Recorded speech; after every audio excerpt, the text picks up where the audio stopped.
Okay, Martin, go ahead. Okay, thank you, Ava. Hello, my name is Martin Reynolds, and I'm the co-executive director of the Maynard Institute for Journalism Education, the oldest journalism training nonprofit in the nation, dedicating to help make sure America's newsrooms reflect the diversity of the nation. Thank you all for joining us today.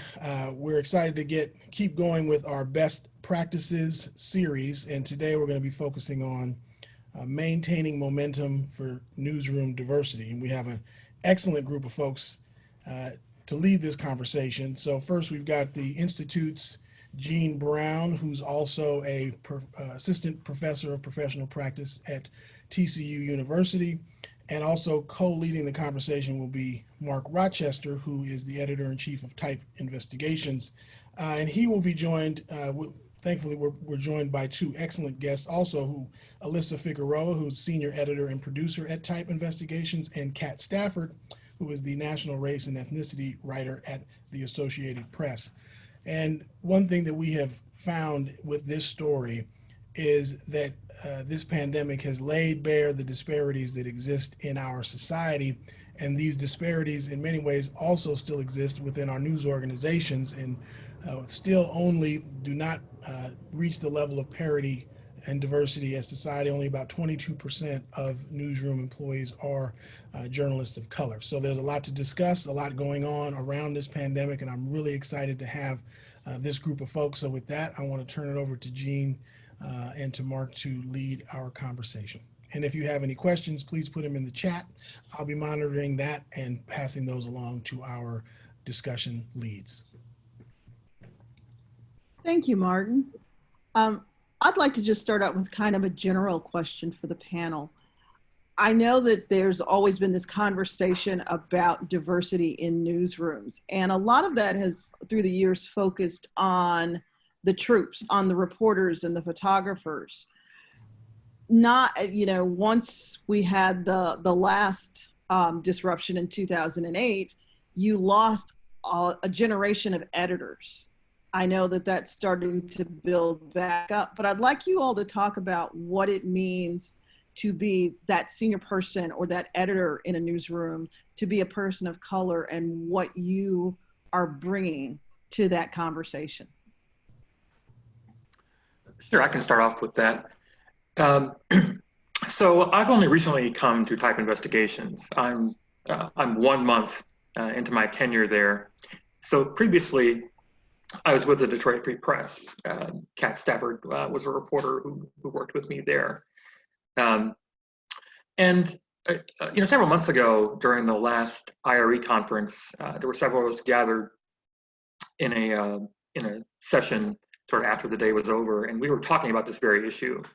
How many, there were plenty of folks in attendance at the conference who were journalists of color, but most of them were, very early into their careers in terms of trying to get into investigative reporting. They might have been, had done a few investigations, but they weren't full-time investigative reporters, and there were very few editors at any level. And the conversation sort of circled around to me being one of the only few senior managers who oversaw investigative reporting anywhere in the country. And we were really hard pressed to name anyone besides myself who was actually a newspaper investigative manager who was the top level editor who oversaw investigations.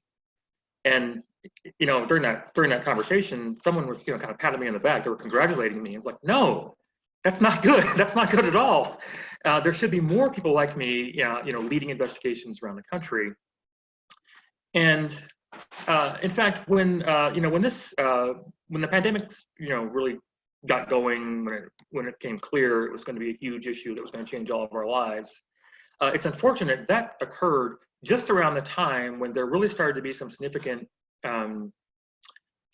changes in terms of diversity among investigative editors. It was just announced that around that time, it was just announced that Ron Nixon was going to take over as global investigations editor for the Associated Press. That's a huge development. I mean, never in the history of the Associated Press has there been an African American in charge of investigative reporting at any level, let alone the top person. There were other journalists of color appointed to important positions as well. Manny Garcia took over at the Texas Tribune. It's the investigative initiative that was started by ProPublica and the Texas Tribune, where they've got a totally investigative newsroom, and Manny's taking that on. Manny's a veteran, many years of experience, was a former IRE board member as well. So that was great to see. Wendy Thomas, who's the she's the founder and editor of MLK 50, Justice Through Journalism. She just won 2 of the most prestigious prizes in investigative reporting, the $50,000 Selden Ring Award, and she tied for first place for the IRE Award. There are years when there are no African American journalists who are recognized at the IRE conference, and it's not to follow the conference, but to have Wendy win those 2 very prestigious prizes, says a lot about where we're going in terms of our representation in investigative reporting. It's not an avalanche of change, but these are significant, important changes that show that journalists of color are it's becoming easier for us to get a seat at the table. I think particularly with nonprofit newsrooms, it's perhaps a little easier to work through the hiring process and come to the attention of decision makers that we can lead these kinds of newsrooms. I think we're starting to see some really positive momentum. You've got Cheryl Thompson, who's the board president of IRE. She's going into her 2nd term, another historic first for investigative journalism. I got Matt Thompson at Reveal, the Center for Investigative Reporting. You got Susan Smith Richardson, who's the CEO at the Center for Public Integrity, which is a 30-year-old organization, and she's the first African American to lead that organization. So we're starting to see some very positive changes. But to address your initial point, there aren't enough journalists of color who are in decision-making roles, those who can tell us or who can help dictate the people who get the opportunity to tell stories about underserved communities or communities of color, who get to do those stories, the voices they bring to those stories. These are really important issues for investigative journalism and journalism as a whole. That's why I was so proud during my tenure at the Free Press to work with Catrice, who was a City Hall reporter when I first began to work with her, and we just began working on accountability stories off of her beat and moving her on to full-blown investigative stories. And now she's with the Associated Press, and I can't think of anyone who sort of embodies the whole spirit of what we try and do at Type Investigations. Catrice is also she's an Ida B. Wells fellow at Type Investigations. I can't think of anyone who embodies sort of the spirit of what we're trying to do in the industry in terms of being an investigative incubator, widening the pipeline for more journalists of color, as well as other sort of emerging journalists, but particularly journalists of color. I think she embodies that whole spirit of what we're trying to do, and we've been really excited about the story she's been working on as a fellow. And I'll let Kat and Alissa talk more about the work she's doing for us, as well as her work at the Associated Press, which obviously is very important. To the question about editors, it's interesting. A couple of years ago, so I run the Ida B. Wells Fellowship at Type. Mark is my new boss, and Catrice is one of my current reporters, so this is a very familiar panel to me. So one thing that we thought about for a little while was this question exactly, because when we were launching our fellowship program, which is for emerging journalists of color, so folks who've been reporting for a while, but maybe not had the opportunity to do, a marquee investigative project on their own. Our goal is to try to support those folks to get like a big project that they're the lead reporter on. That's kind of the goal of the fellowship. But we were a lot of people mentioned this idea too, between this gap from reporters who are at a certain level getting to an editor level or journalists of color, and how they make that leap, and the limited opportunities. And then the other thing you hear a lot when you go to conferences and when you're in areas where newsroom leaders are talking about diversity, and there's always these conversations around, oh, well, we can't find the people to hire, you know, where do you find these people? And it's like, it was interesting because we're hearing from one end, there's not enough folks with this level of experience, and from the other end, people who are saying, I would love to make this leap, and, you know, from being an experienced reporter to an editor, and those opportunities aren't coming to me. And so we did a little bit of research, and we spent some time doing, like, I spoke with Martin about this. I don't know if you remember last year, 2 years ago, around could we create some kind of program that would support reporters interested in making that leap to editor. And it was very challenging because, you know, finding a newsroom, kind of like the model was challenging, you know, are the editors employed at the newsroom, or like who actually hires them? Like it was a challenging kind of model to work out. But the other part was like, there was some reluctance from a lot of the outlets that we spoke with to like put a lot of funding behind this, you know? And so that to me was like, they were like, great, we would love to have somebody that you guys pay for completely come work with us. And reporters were saying, well, you know, I need to earn money. I need to have a salary. And so it was like, it was the gap was a little bit in the kind of real commitment to it. And so it didn't end up completely panning out, but I do think like, and maybe that model wasn't the right model, you know, but in that research that we did, we interviewed, I think something like 25 journalists of color. There was who were at this kind of level at their work where they weren't a few years into a career, you know, they were sophisticated reporters, and there was a real interest in making that jump. And so I think that's, you know, for the right kind of mentorship, I mean, there's a real interest, there's a real need and desire, but like that kind of model, there's just that leap isn't happening as often as it should be. But I completely agree that there's a need for it, there's interest, the will has to be there at all, you know, from all levels, from the outlets as well. But it's a very interesting question. And I guess for me, from a reporter's perspective, having someone in the newsroom like Mark, or having a mentor figure, I'm sorry, can you guys hear me? My screen just froze.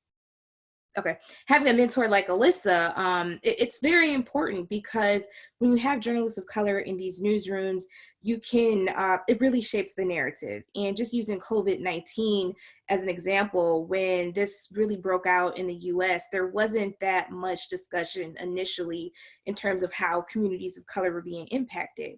And having that perspective, growing up in a Black community, growing up in the city of Detroit, which is the nation's largest Black city, I began to wonder, okay, we're seeing this coverage, but as usual, people of color are missing. And so that was really when we decided to kind of dig and try and get some data from states across the entire nation to really kind of paint a picture of what was happening. So the AP, as well as ProPublica, I think a couple other organizations, you know, for AP, I think we released one of the first comprehensive looks at how communities of color, specifically Black Americans, were being impacted. So when you talk about having editors of, you know, color in a newsroom, that's what you get to.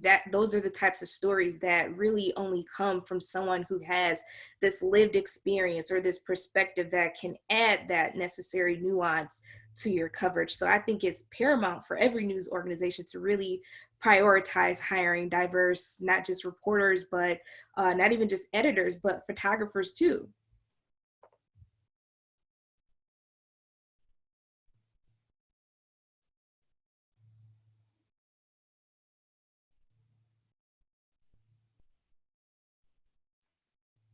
Just continuing that thought, one of the things I've been really pleased to see, and you know, during my 1 month tenure at Type, is we've had the opportunity to produce several stories that have been pitched to us and reported out and executed by African-American journalists. And these are, as I mentioned, type is an investigative, it's an investigative newsroom, and so we tried to focus on accountability reporting that is related to COVID. And so we've had some really important stories. One was where we reported out how judges were blocking attempts to have compassionate release programs in place where we could get mostly nonviolent offenders out of jails and prisons, and judges were deliberately blocking a lot of those efforts. That was accountability reporting you didn't see in a lot of other media outlets. Another story by one of our fellows, Aaron Ross Coleman, who was, he's actually an Ida B. Wells fellow who did a terrific piece, and Alissa can speak to this as well, but it was a terrific piece about the White House was really promoting its plan to have retail testing around the country. That was going to be the big answer to there not being enough testing around the country, and they were really touting it as this tremendous accomplishment by the administration to help with the crisis. Aaron did some reporting, did some analysis, and we found that of the 64 sites that were up and running, only 8 of them were in Black communities, where, of course, the outbreak is most severe. So again, that's accountability reporting that you don't see in a lot of places. It's what we really try and focus our reporting energies around, unique stories that no one else is telling that also look at underserved communities. And so I've been pleased we've been able to do that kind of reporting. We've done stories with other publishing partners that have that same outlook with other kinds of communities, immigrant communities, Hispanic communities, disparities that are impacting people along religious lines, that sort of thing. But it takes a commitment to doing this kind of reporting, and as Kat and Alissa have just alluded to, there really has to be more of a will to invest in that kind of reporting and do it well, do it quickly, and do it thoroughly. I mean, our reporting along these lines is as thoroughly vetted as anything else that we do, and that takes resources and it takes a commitment. And so hopefully talks like this will lead to more of that kind of work being done around the industry.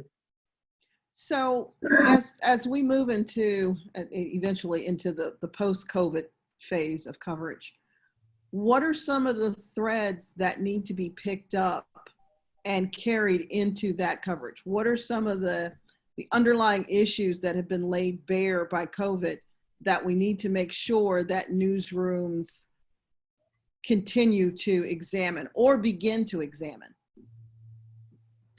Well, from my perspective, just historically, when you look at Hurricane Katrina, when you look at the Great Recession, communities of color are still reeling from those, that environmental disaster and this mortgage crisis, right? We have yet to recover in terms of Black home ownership. So when you think about COVID-19, when you think about the pandemic, we know that this is going to be impacting folks for years to come. So that could be, some of the things I'm thinking about is looking at housing. Will we see home ownership drop further?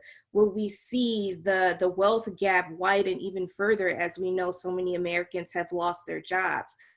Paying attention to the data as it continues to come in, paying attention to some of these inequities, because one of the things that I was concerned about, to be frank, when we started gathering this data was, okay, we're going to reveal that communities of color are being impacted, Black folks are being impacted. Will this then in turn create a system of people now assigning personal responsibility and blame to people. Will this shift the narrative from one of sympathy to blame because it's now clear who it's impacting? And when you look at these protests, you know, to reopen the economies, you know, a lot of people are saying, well, that's what we're starting to see. So I think for the role of journalists, it's going to be really important for us to make sure we're careful in our coverage and add some of this nuance for not just months to come, but for years to come, and hold these institutions accountable for what's happening. What do you think has changed, or has anything changed since 2008? Like I said, that was the last big disruption, and we lost a generation of diversity in newsrooms. Do you think we're going to see that again with COVID and the layoffs and the furloughs? Are we going to lose the gains that have been made in the last few years? Or do you think that there's maybe this time around a commitment by corporate America to really do something about DEI in newsrooms? I think that I've seen, at least in nonprofit newsrooms, a much bigger commitment to diversity, being much more transparent about numbers, about, I mean, if you look at like a lot of the big nonprofit newsrooms, they have now diversity pages where they put out the percentage of their staff that is African American, Asian, white. But I think in other places that are more, at the end of the day, trying to stay afloat and stay alive, that's what worries me, you know, and the places like local newsrooms, you know, newspapers especially, and that's where the majority of reporters work, you know, they don't work in the smaller nonprofit newsrooms, where showing your diversity numbers is a positive thing for your funding model, because it's something that foundations look at, you know, like a ad buyer for a newspaper or whatever is not that cognizant of, you know, whether your staff is diverse or not. But one piece of hope I have is around just that question, is that the coverage, it is so necessary within this pandemic and the fallout of this, the aftermath of this. It is so necessary to have reporters that are sensitive to issues of race and inequality to report this pandemic. I mean, the biggest story to come out of this, as far as I can tell, one of the biggest, is the racial disparities. I mean, you can't ignore that story to cover this pandemic. And I think, as Kat alluded, it will continue to be one of the biggest stories of this pandemic, is the fact that 40% of people who are dying are Black, you know. So that kind of makes me think, like, you know, that as places face cuts or furloughs, that, you know, the coverage is gonna just lose so much value if you're not addressing these questions, if you don't have reporters who are thinking through these lenses and have the capacity to report out those kinds of questions. So I don't know. It's a complicated question, but. Well, there's also, you know, there's no, nothing beats experience. You can be smart as a whip, you can be energetic as a reporter, but what makes a really talented reporter is their experience covering a beat, getting to know a city, getting to know a community. And as layoffs and furloughs and everything else happened over the last couple of years have really emptied out a lot of newsrooms, it's the experienced reporters that have gone out the door. And so when you get to situations like this pandemic and you're trying to go out and cover its impact in your local community, you're finding reporters who don't know much about their towns, don't know much about communities they may not live in, don't really know how to do the kind of sourcing that you need to do in a hurry to get to know those kind of communities if you're not haven't been out there. So it's a real struggle for newsrooms where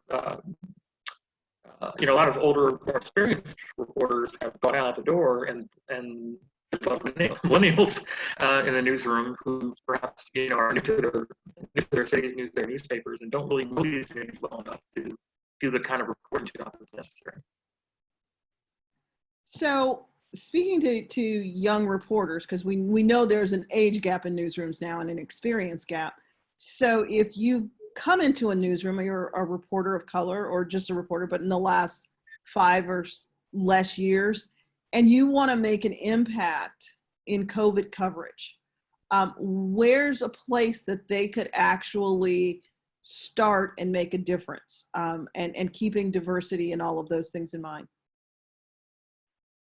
Well, as a reporter, I guess my advice would be, coming into a newsroom or trying to really make some impactful coverage, I would try to find an ally in the newsroom, a mentor in the newsroom, someone that can really help guide you to help tell this story, to help really kind of flesh out your story idea. When I first started going down this path of investigative reporting, I had a big story idea that I wanted to get through, but it wasn't until I got it in the hands of Mark that it really kind of developed. And, he was able to help me develop this idea. So for a young reporter, I would start there. It's so key to have a network of people that you can rely on, especially as a young journalist of color who could really tell you the ins and outs of the community. But I would go back to what Mark said.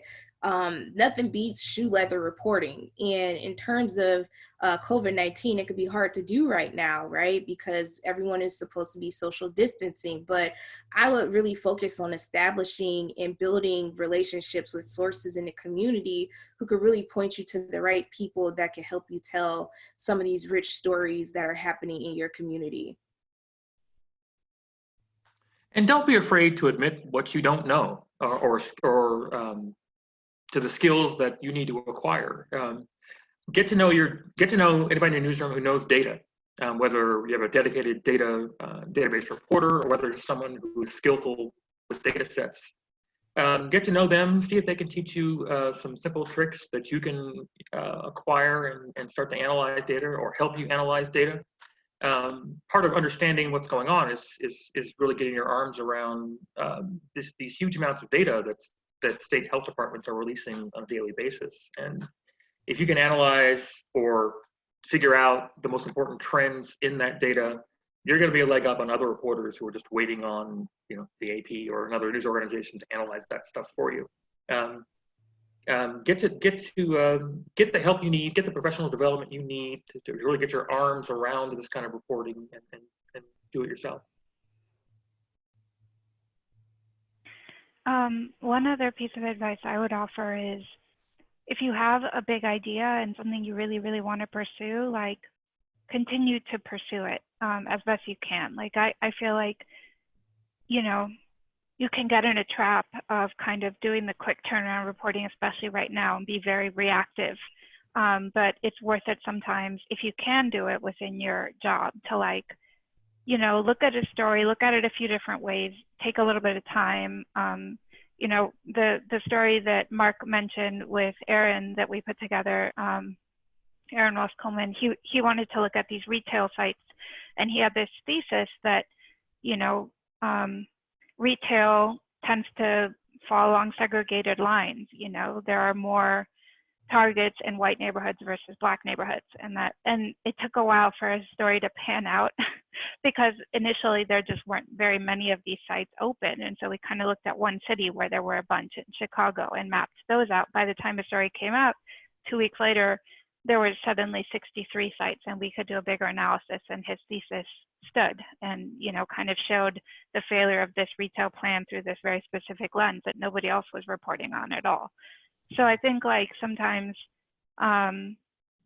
sticking with an idea and trying to advance it, even in a moment when the news cycle is moving so quickly, to do something a little bit bigger, a little bit more ambitious when you can.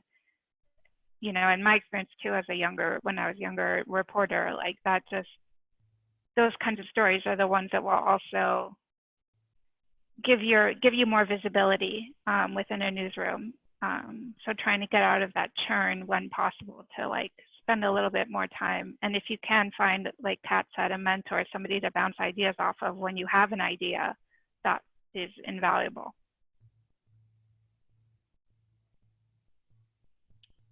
So what are some of the hits and misses that you've seen in coverage so far?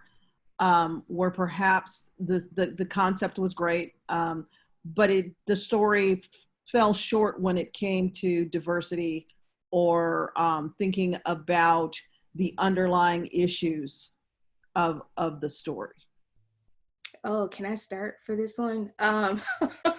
One thing that's been driving me crazy with coverage is, like I said, so once we knew that it was really hitting African Americans hard, like I said earlier, I noticed a shift from when, to be frank, it appeared that a lot of white people were being impacted. There were these very sympathetic stories and how could this happen, that sort of thing. But once it hit the African American community, I was kind of troubled to see a lot of these stories saying, well, they need to eat healthier, or this is because of comorbidities. You know, they're more likely to have asthma, diabetes, a lot of these types of illnesses, but they lack the context of why. Why are these communities facing these sort of health ailments that make them more predisposition to COVID, to die? And you can't talk about that without talking about the historical impact, the legacy that systemic racism and structural inequity has had in this country, and how it's really intricate as part of our history. So I feel like when you're talking about COVID and you're covering this story, you need to really think about some of these communities that have been hit hard, like Detroit, or some of these rural communities in Georgia that are food deserts, or you have folks who have high asthma rates because they live next to an incinerator. This is all important context that we as journalists should be looking to go a little bit deeper on. And I would also add that the coverage around the protests, I would hope that we start to frame these protests better, in the sense that we know that the vast majority of Americans support the stay-at-home orders, and that this is really a small segment of the population that's really been propped up by some political organizations. So for me, those are the two main areas that I think that we need to really be careful of as journalists. Kat's just jealous that she can't walk into the state capitol with an AK-47, that's all. I think to echo on what she was saying, I think it was several weeks before you started seeing stories that got to some of that context that Kat was just talking about, where early on, a lot of the coverage simply left it at, oh, well, the reason this is disproportionate in Black communities is, you know, they're poor, they're in cities that have international airports, and therefore their rates are higher, totally ignoring issues like, in a lot of African American communities, there's a huge reliance on public transportation. They have jobs where they can't social distance. They can't work from home. You know, there were many reasons why these outbreaks were more severe in cities like New York and Detroit and New Orleans.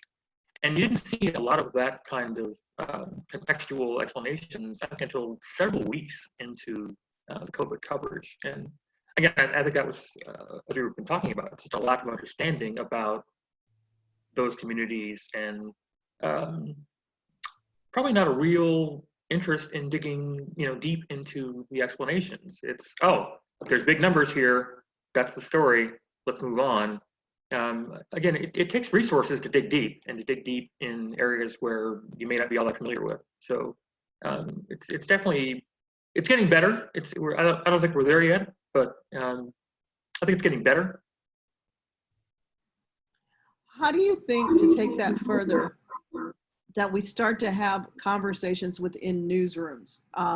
Like you're saying, Mark, it's pretty obvious that newsrooms were blindsided or were blind to what was going on, and that they had their own fault lines that they were reacting to. There were stories that, yeah, they could go out and do that sympathetic story, or the story on the teacher or the firefighter, the narratives that tend to grab their attention, but that many journalists, and many journalists are white, many white journalists just did not see the disparities. How do you start to have that conversation in newsrooms to say, you all are missing, you know, how multifaceted your world is? You've kind of limited yourself to the snowball coverage of sending out the email and saying, does anybody know someone? But the fact is, you all know the same 20 people. Yeah, part of it is you have to have reporters who are inclusive in their total approach to reporting, not just I've got this particular story and I need to find an inclusive voice so I can satisfy my editor. If I can check something off the checklist and satisfy my editor. It's got to be an approach to a reporter's overall mission of reporting accurately and fairly, about their community. I think but it's also up to us as senior managers or senior news executives to set a tone. I tried to do this when I was at the Free Press with Kat. Detroit's one of the 2 towns that still has 2 newspapers and a very large media ecosphere. There's a lot of media here in town, a lot of television, a lot of radio. It's all very competitive and all doing reasonably well. But you set a tone for your newsroom by the kinds of stories you assign and the kinds of reporting projects that you give great weight and great effort toward. And one of the things that distinguished us from our competition here in town was we chased investigative reporting and accountability reporting no matter where it was in town. We did stories about corruption or profiteering or disparities in health.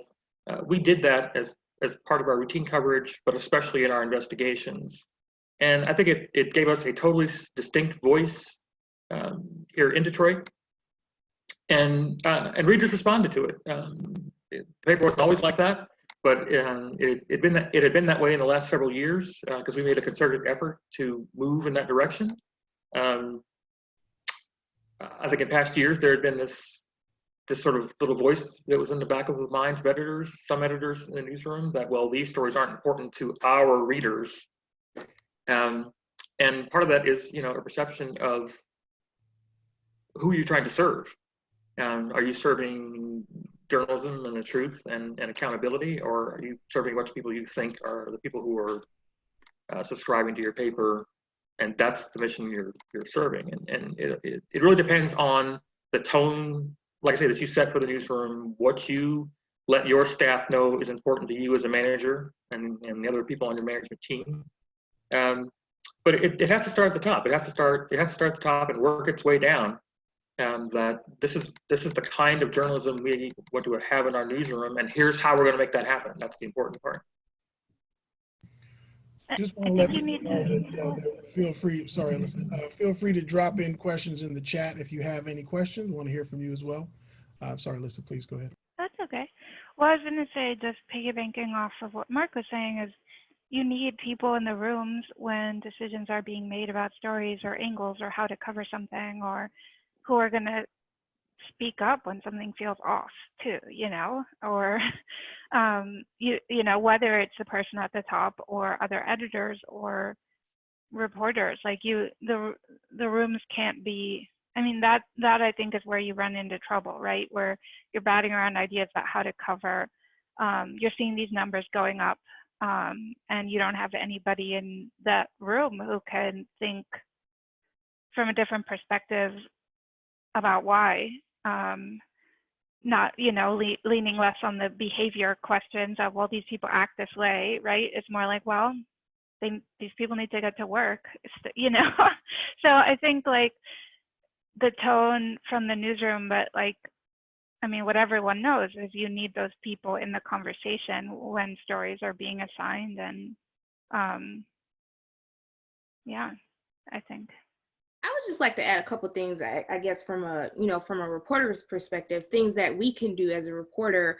One thing I've tried to be really intentional about, even pre-COVID, is sourcing. Who am I quoting in my stories? Who are we giving a platform to really speak to these issues? And when you're looking at this pandemic, I think news organizations should be asking themselves, okay, why are we not, if never before, why not in this moment are we not quoting experts of color, you know, whether that is a medical expert, a doctor, someone who is of this community that cannot just lay out what is happening, but really explain again that historical perspective of what this means in the context of a specific community.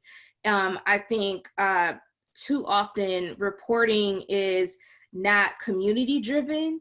And when I say that, I think we should make a more concerted effort to bring the community into our reporting, you know, asking people what they think about what's happening in their own communities. I mean, that sounds like something basic, but we're not doing that well enough. And before I left, you know, the Free Press, one of the things that I was really proud that we started to do was to try to develop relationships and repair relationships with the community, knowing that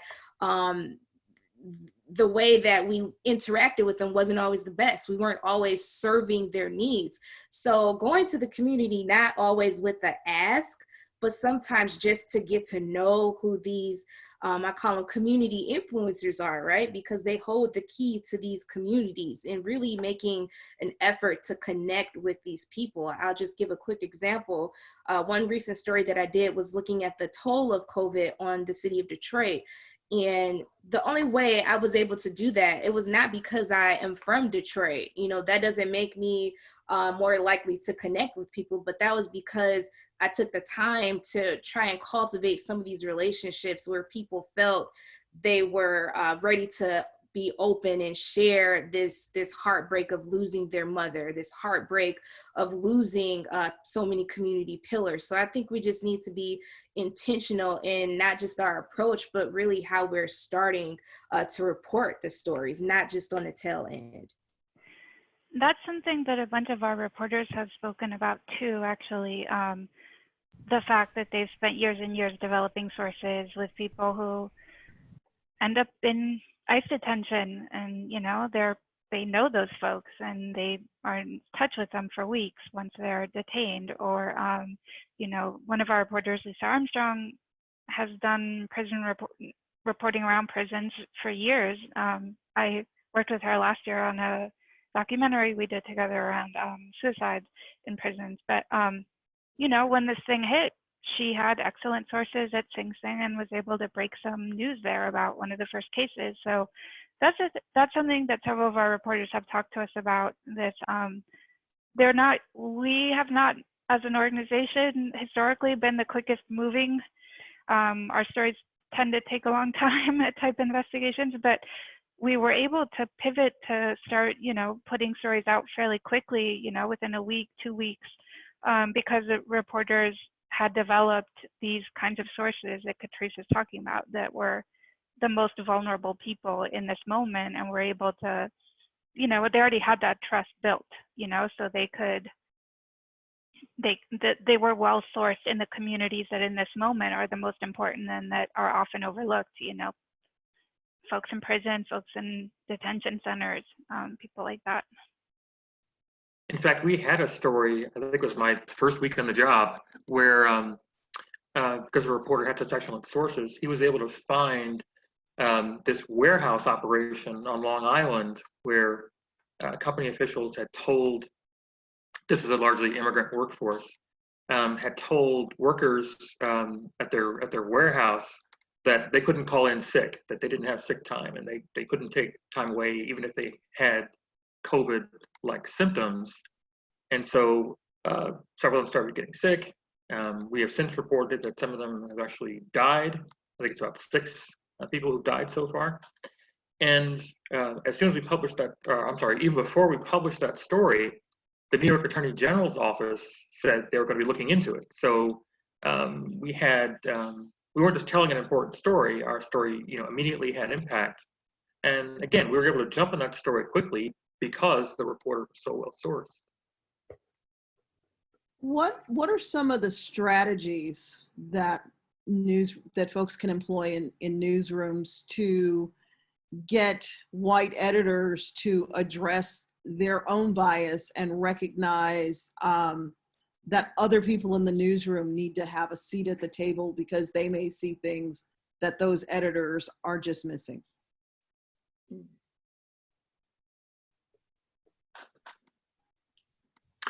Well, it may seem like a cop-out to say that, it really does start from the top down, but in a lot of cases, that's what it takes. It takes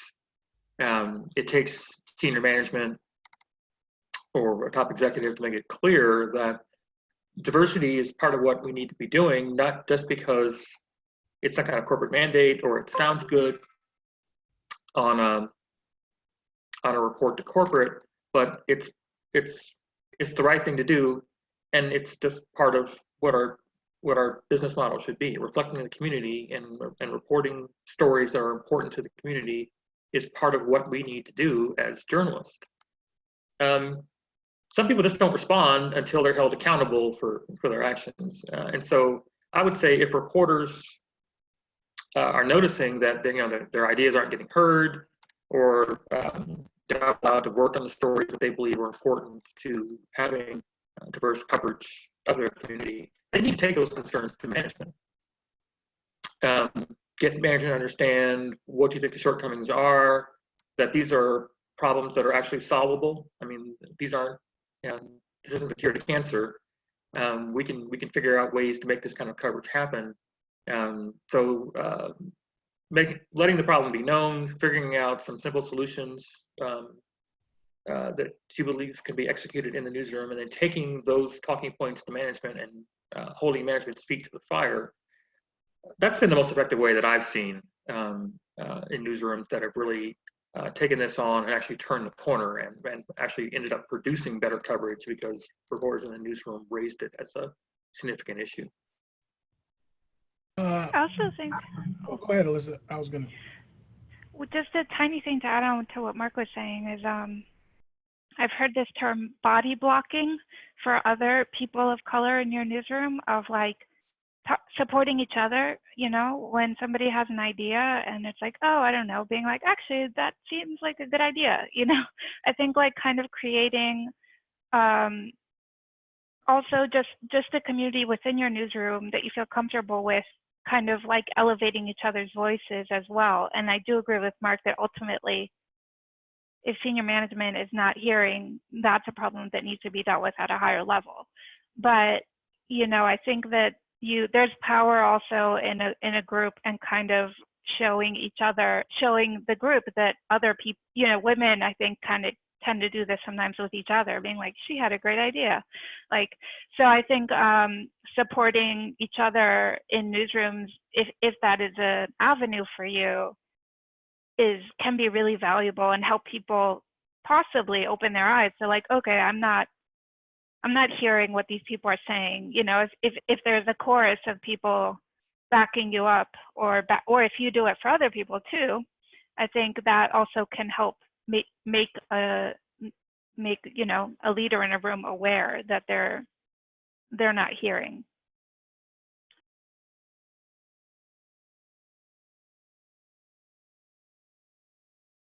Martin, did you want to add something? Oh, I just wanted to say another thing that I think is an important strategy that we're learning in our work with table stakes and other newsrooms is to really tie diversity to outcomes for the organization as it relates to audience, even as it relates, as so many news organizations now are pivoting from ad-based models to subscriber models. Many are holding, white knuckle tight onto the existing audiences they have, when in fact there are huge swaths of the community that are being largely ignored, undercovered, or covered in a way that is not reflective of an accurate portrayal. And so one of the things that we really, in that conversation, as Mark was talking about in terms of taking it to management, obviously there's the moral obligation that news organizations have to think across these social fault lines, but there is a survival and a piece to this as well, and building relationships. The other thing that we have learned that is an important thing to consider for journalists is to approach this as almost as organizers, right? We've always been sort of reticent to think of ourselves as activists, but what we really are is activists for news and information. So taking some of the principles, Free Press has a great training where they do a community mapping exercise where you get a sense of who your constituency is, and then utilizing organizing principles to galvanize community around your coverage. So I think thinking more creatively and thinking in a co-creation capacity with community is one way in which to build relationships for with new audiences. Okay, we've got about time for one more question.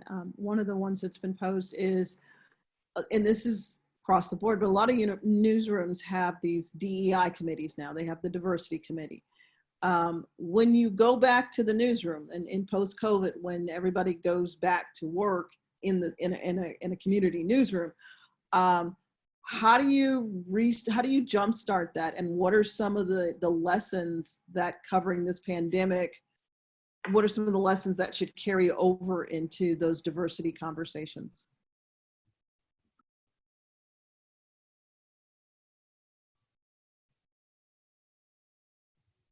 I'm sorry, it was glitching for me. I couldn't hear the last part of your comment. Oh, I'm sorry. I was asking, once you start going back into newsrooms, and you've got a lot of newsrooms now have diversity committees, what should the conversations be with those diversity committees? How do they jumpstart the committee and get back into things and learn from what's happened? That's a great question.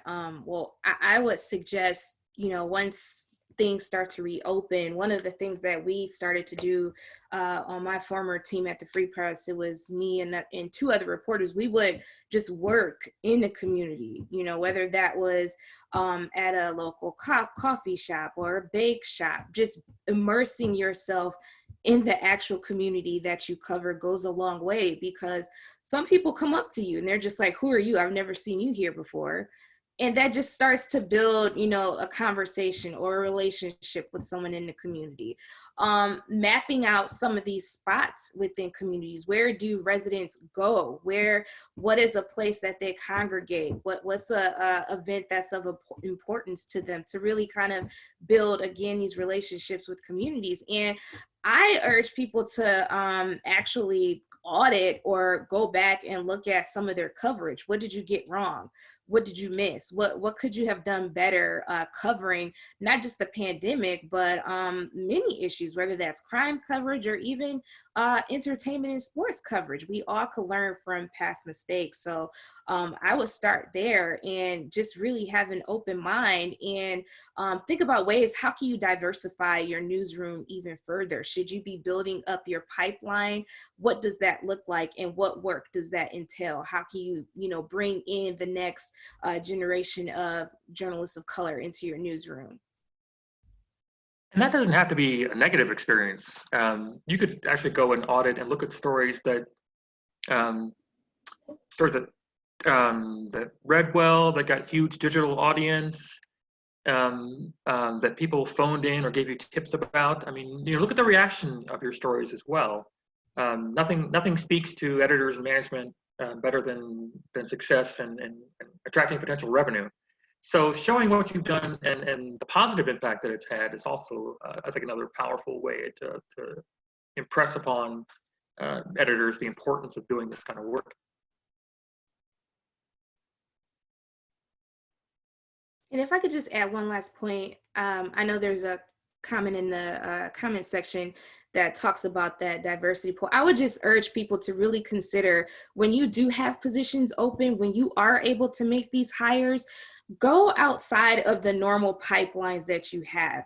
We should be making connections with, HBCUs, even community colleges, asking people that are, outside of the normal boundaries that you have to really make these intentional hires. I can't overstate that enough.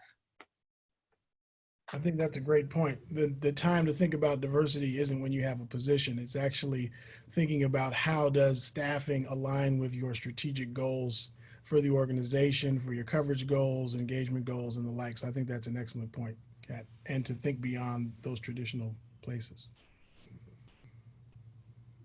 Okay, well, looks like we have used up our time.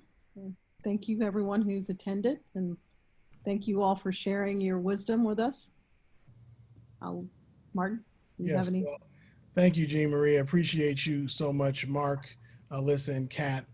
We know that you are all three very much on the front lines doing this work right now, and we hope that you are also taking care of yourselves at this time, because this is a huge story, but it's also a story that takes a lot out of each one of you. So we hope you are practicing self-care in that regard as well.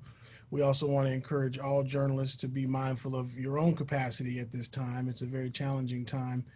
And as we step forward, one of the points we just want to have folks think a little bit about is this notion of engaging, organizing editor, thinking news organizations thinking of themselves as organizing forces in community around good news, good information, and approaching it that way. And in doing so, building trust with communities that you perhaps have not had relationships with before.